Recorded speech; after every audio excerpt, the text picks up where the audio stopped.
duolarning ijobat bo'lishligining asosiy sabablaridan bu istig'for aytib yurishligi kerak.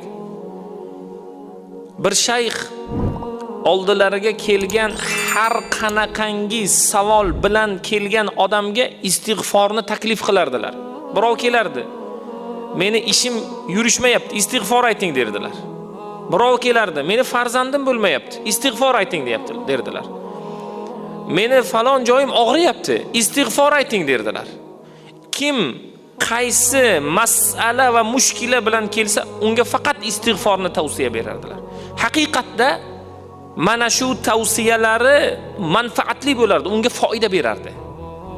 Haqiqatda Alloh subhanahu va taolo bandaga istig'forni taqdir qilsa va istig'forini qabul qilsa, darddan, g'amdan Alloh taoloning o'zi u bandani forig' qilib qo'yadi.